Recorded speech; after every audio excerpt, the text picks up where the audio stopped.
Welcome to the Kingdom of Equality. The main motto of our story is women empowerment and gender equality. Our story is about a princess who faces lots of hardships to stand against sexism. Let's meet the main characters of our kingdom. ये है हमारे राज्य के महाराजा जो दिन ब दिन बूढ़े होते जा रहे हैं और अपनी बेटी के बजाय अपने बांजे को अपना राज्य सौंपना चाहते हैं। अब मिलिए हमारे राज्य की महारानी से जो कि बहुत नेक दिल है। ये है हमारे राज्य की सबसे अहम किरदार जो अपने हक के लिए लड़ रही है और चाहती है कि लोग लड़के और लड़की में कोई भेदभाव ना करें। और ये है हमारे राज्य के दुश्मन कौवा खान जो हमारे राज्य का सुख चैन छीनने में लगा हुआ है। और ये है हमारे राजा के भतीजे जो बहुत लालची है और चाहते हैं कि सारा राज्य मेरे हाथों में आ जाए। Once upon a time, a wizard killed a kind fairy in attempt to gain her powers. मार दिया। After the death of fairy, the father didn't care about her daughter, so the maidens took care of her.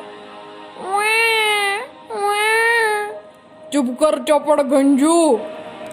When the king became old, he wanted to hand over his kingdom to his nephew because he thought her daughter is not enough capable to handle such a huge kingdom. बेटा, मुझे लगता है मैं बूढ़ा हो चुका हूँ और मेरा ये राज्य तुम संभालो। कोई बात नहीं चचा, मैं आपको निराश नहीं करूँगा।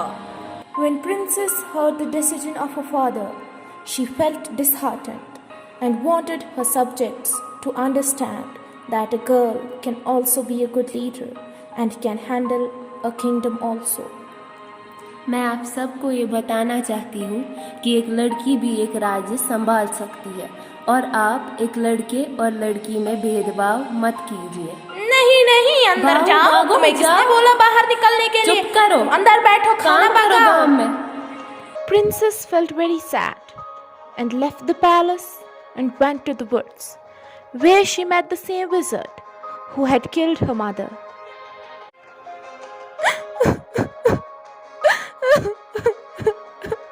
क्या हुआ बेटा?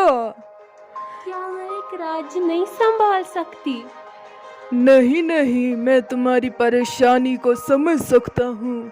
तुम एक राज्य संभाल सकती हो और इसमें मैं तुम्हारी मदद करूँगा। क्या सच में? हाँ। On the other day, the wizard and the princess went to the kingdom to convince the subjects. But the wizard betrayed her and disappeared all the girls in the kingdom. Abra-dabra, खत्म हो जाए सारी लड़कियाँ। तुमने मेरी राज्य की लड़कियों को गायब करके मुझे बहुत बड़ा धोखा दिया है। अब मैं क्या करूं?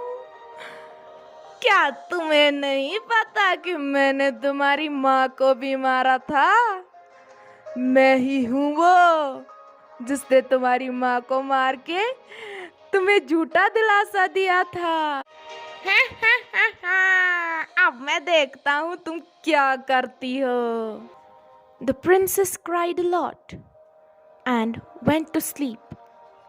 On the same night, her mother came into her dream and encouraged her. बेटी, मुझे तुम पे भरोसा है, तुम उदास मत हो, तुम कुछ भी हासिल कर सकती हो। अब मैं तुम्हें वो रास्ता बताऊंगी जिससे तुम उस विज़र्ड को हरा सको। क्या सच में माँ? हाँ बिल्कुल मेरी बेटी।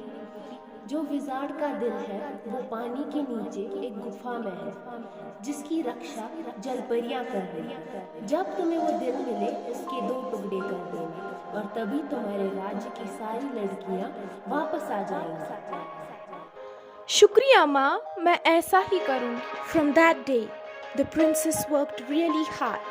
But on the other side, the nephew of the king was living a life full of luxuries. He didn't care about the subjects of his kingdom. When the king saw all this, he felt sorry for the decision that he had taken before. After some week, when the princess was ready for the journey, she left the palace in search of Wizard's heart.